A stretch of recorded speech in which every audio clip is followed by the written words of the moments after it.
Good morning everyone. I welcome you all to Rameshwaram Gurukulam. So today we are going to learn about motion and measurement of distance.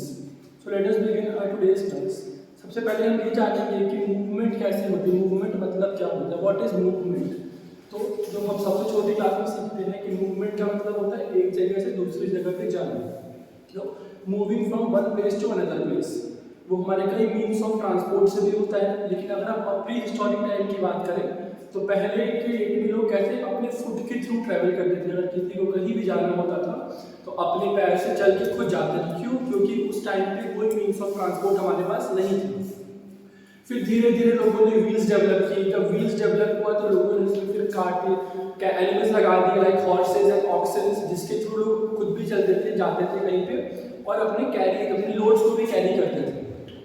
तो ये हमारी beginning of the means of transport की अगर हम बात करें तो उससे हमारी जो ट्रांसपोर्ट फैसिलिटी थोड़ी थोड़ी डेवलप होने लगी। सबसे पहले लोग कहीं जाना होता था फुट पे ट्रैवल किया, जो कि बहुत टाइम कंज्यूमिंग होता था, एफर्ट बहुत ज़्यादा लगती थी और लोग टाइम पे पहुंच भी नहीं पाते थे। फिर लोगों ने जब व्हील की डेवलपमेंट हुई, जब व्हील इन्वेंट हुआ तो लोग व्हील से ट्रैवल करने लगे, उसमें हॉर्सेज लगा दिया, आगे बुलेट कार्ट से बना दिया उसके थ्रू।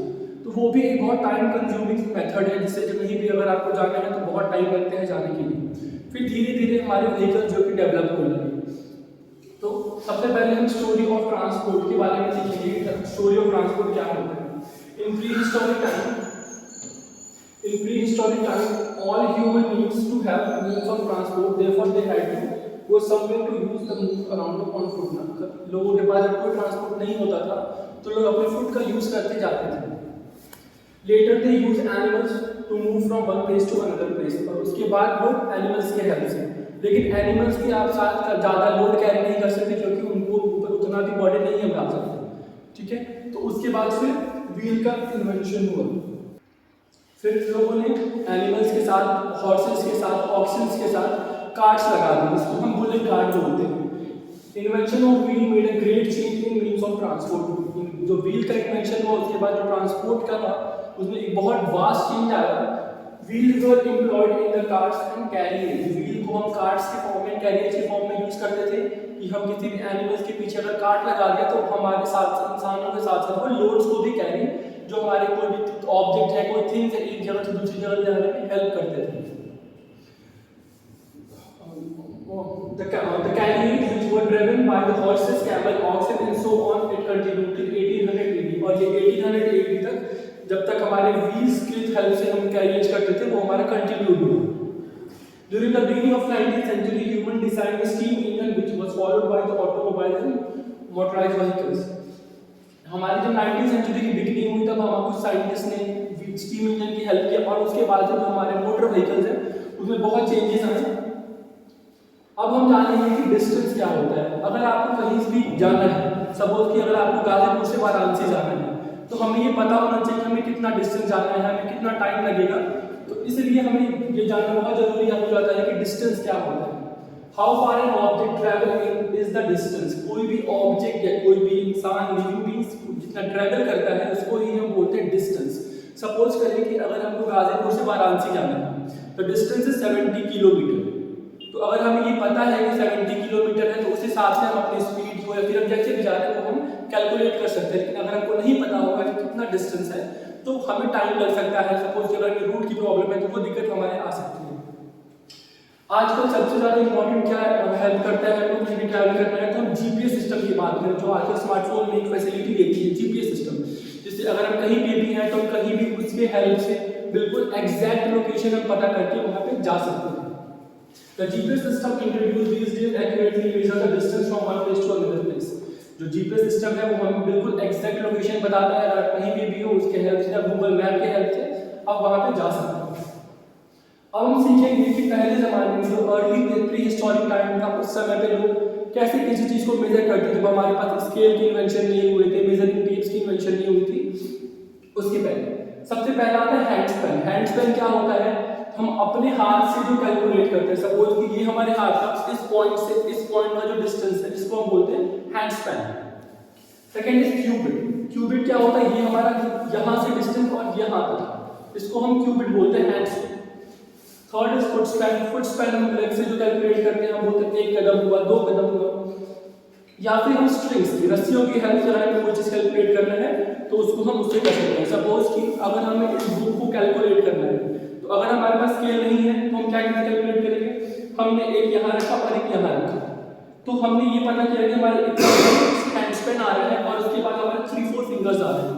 लेकिन अगर हम बात करें कि ये कैलकुलेशन क्या एक्यूरेट है, नहीं, ये एक्यूरेट क्यों नहीं है, क्योंकि सबके हाथ अलग अलग होते हैं, सबके हाथ के साइजेस अलग होते हैं, सबकी हाइट वेट एंड साइजेस सबकी अलग होती है, तो हम इसको एक्यूरेट नहीं बोल सकते। इसलिए इसको एक्यूरेट बताने के लिए कुछ हमारे मेट्रिक सिस्टम्स की हेल्प से कुछ ऐसे यूनिट्स बनाए गए, कुछ ऐसे स्टैंडर्ड यूनिट बनाए गए जो कि यूनिवर्सली एक्सेप्टेड होते हैं। यूनिवर्सली एक्सेप्टेड का मतलब क्या, जो ऑल ओवर वर्ल्ड बिल्कुल सेम है। So second topic is measurement. Measurement क्या होता है, the comparison of an unknown quantity जिसके बारे में हमें पता नहीं है with a fixed quantity of some kind is called measurement। Suppose कि बुक का एग्जांपल लेते हुए हम समझाते हैं कि ये बुक है, अब हमें इसके लेंथ या ब्रेड्थ के बारे में नहीं पता है, इसको हम कैसे मेजर करेंगे, अगर हमारे पास एक स्केल है, स्केल हमारा 50 सेंटीमीटर का होता है तो उसकी हेल्प से हम बता सकते हैं कि हमारा 50 सेंटीमीटर का ये स्केल है, और उसके बाद जो भी तो उसको एग्जैक्ट बता सकते हैं कि ये बुक की लेंथ एंड विड्थ कितनी है। तो इससे ही हम बोलते हैं कि measurement fix quantity is called unit. अब जो मेजरमेंट की फिक्स क्वांटिटी होती है, जैसे कि हमें पता है कि 1 metre is equals to 100 centimetre, ये एक फिक्स्ड क्वांटिटी है जो कि अगर कहीं पे भी आप पढ़ रहे हो, कहीं पे भी जाते हो, तो कोई ये नहीं बोल सकता कि ये चेंज हो सकता है, इसलिए इसको हम फिक्स्ड क्वांटिटी, फिक्स्ड यूनिट बोलेंगे। Every measurement consist of 2 part. कोई भी मेजरमेंट होता है तो वो 2 पार्ट में बनता है। एक होता है नंबर, जैसे कि मैंने बोला 1 metre is equals to 100 centimetre, तो 100 हमारा क्या है, एक नंबर है, और सेंटीमीटर हमारा एक यूनिट है। तो इसलिए हम बोल सकते हैं कि कोई भी मेजरमेंट के 2 पार्ट होते हैं, पहला होता है नंबर और सेकंड पार्ट होता है नेम ऑफ द यूनिट। जो कि सेंटीमीटर है हमारा, तो क्या cm हम लिखते हैं, तो वो क्या हो जाता है, हमारा एक यूनिट होता है। अब हम बात करेंगे स्केल, जो यूजुअली हम स्कूल में लाइंस ड्रॉ करने के लिए या फिर ड्राइंग के लिए यूज करते हैं। The third object used for comparing the length of 2 other object is called scale. जैसे मैंने बुक का एग्जांपल लेके बताया, हमने इसको कैलकुलेट करने के लिए यूज किया, तो उसको एक थर्ड ऑब्जेक्ट, तो वो उसको हम स्केल बोलते हैं। अब स्केल है तो स्केल के एडवांटेजेस भी होंगे। एडवांटेजेस क्या है, हम ये जानेंगे। It can be easily move from one place to another. Scale होता है, बहुत पोर्टेबल होता है, हम बिल्कुल लाइट वेट होता है, हम इसे किसी के साथ हाथ में भी कैरी कर सकते हैं और हम कहीं पे भी ले जा सकते हैं। तो एक सबसे पहला एडवांटेज क्या हुआ कि जो स्केल होता है बिल्कुल पोर्टेबल होता है, इजी टू हैंडल होता है, हम इसको कहीं पे भी ले जा सकते हैं। Second advantage is it does not change during measurement. अब स्केल है तो हमें पता है कि जो हमारे छोटे वाले स्केल आते हैं वो 15 सेंटीमीटर के ही होते हैं, तो कोई ये नहीं बोलता कि इसमें 50 सेंटीमीटर कम है या 50 सेंटीमीटर ज्यादा है, उसके फिक्स मेजरमेंट्स होते हैं। अब हम बात करेंगे need of standard scales. Standard scales क्या होते हैं, कुछ ऐसे स्केल्स होते हैं जो कि हम बात करेंगे, कुछ बड़े स्केल जो हमारे स्टील वाले आते हैं, तो सब स्केल के मेजरिंग अलग अलग होते हैं, लेकिन किसी भी स्केल का जो मार्किंग होता है वो बिल्कुल सेम होता है, जो कि 1 मीटर के अंदर 10 लाइन्स ही होते हैं। किंग हेनरी वन, जैसा कि आपको पता है, एक ऑल टाइम के किंग थे, उन्होंने ये डिक्लेयर किया था, जो उनकी नोज की टिप है, नोज की टिप क्या होती है, ये पार्ट यहाँ से लेके, और जब वो अपने हाथ को आउटवर्ड डायरेक्शन स्ट्रेच करेंगे तो थंब, ये हमारा ये पॉइंट, यहाँ से ये पॉइंट हमारा क्या होगा, 1 यार्ड होगा। Declared that the distance from the tip of the nose to the end of the stretch thumb। Stretch thumb का मतलब क्या होता है, जब हम अपने thumb को stretch करेंगे, when it arms its stretch thumb, its arm is all stretched outside means should be used in the unit of length, and he called the length is yard, जिसको हम क्या बोलेंगे, यार्ड, जो कि हमारे nose tip से लेके when I'm straight, हमारे nose tip से लेके हमारे thumb की distance जो है। अब ये एवरेज की बात करें तो ये 80 to 90 सेंटीमीटर होता था उनके टाइम में, लेकिन अब हम ये भी नहीं बोल सकते कि एक एक्यूरेट मेजरमेंट है, नहीं, क्यों, क्योंकि अब उनकी जो हाइट थी, उनकी हाथ की जो लंबाई थी वो अलग हो सकती है किसी से, तो इसमें बहुत कंफ्यूजिंग था, but it was very confusing ना, क्योंकि सबकी हाइट है, वेट है, सब कुछ हर इंसान की लिविंग टू बी वो वेराइज होती है, चेंज होती है, but it is very confusing because the length of the arm of one person is different from the other, क्योंकि सबकी डिफरेंसेस में 1790 the French created a standard unit of measurement called the metric system. फिर 1970 में जो French है, उन्होंने एक matrix के सिस्टम के हेल्प से स्टैंडर्ड यूनिट डेवलप की।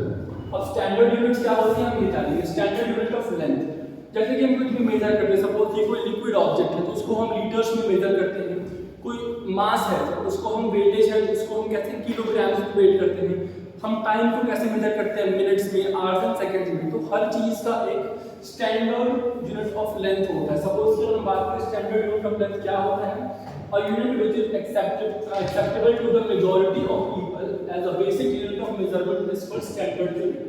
स्टैंडर्ड यूनिट वो यूनिट होती है जो कि all over the world universal acceptable होता है। यूनिवर्सल एक्सेप्टेंस का मतलब क्या होता है, जो आप वर्ल्ड के कहीं भी जाओ तो कोई ये नहीं बोलेगा कि आपने ये कम है ये गलत है। सब अगर आप इंडिया में पढ़ रहे हो तब भी 1 मीटर इज इक्वल्स टू में 1/100 सेंटीमीटर ही होता है, और आप कहीं और भी जाके पढ़ते हो तब भी आपको ये सिखाया जाएगा। तो फंडामेंटल यूनिट्स क्या होते हैं, फंडामेंटल यूनिट अगर हम मास की बात करें, मास मतलब weight, anything which has weight and occupy space. Suppose book है तो बुक का भी वेट है और हमें बुक रखने के लिए किसी जगह की भी जरूरत पड़ेगी।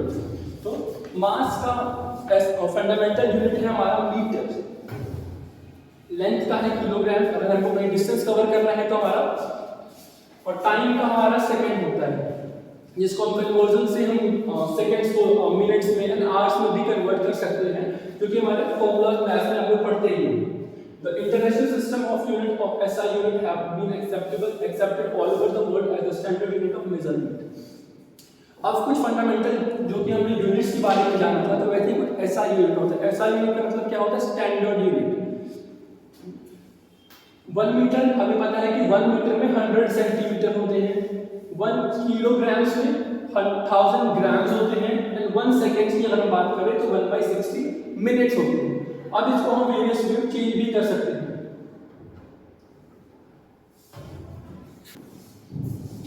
सो now we will learn about what is motion. Motion क्या होता है, अगर कोई भी ऑब्जेक्ट कोई भी बॉडी मूव कर रहा है, if any body is moving, moving मतलब क्या हुआ, अपनी प्लेस से दूसरी जगह पे जाना। सपोज मैं यहाँ पे खड़ा हूँ और मैं यहाँ पे अगर आता हूँ तो ये क्या होगी, मूवमेंट हो गई, और इसको ही हम मोशन बोलते हैं।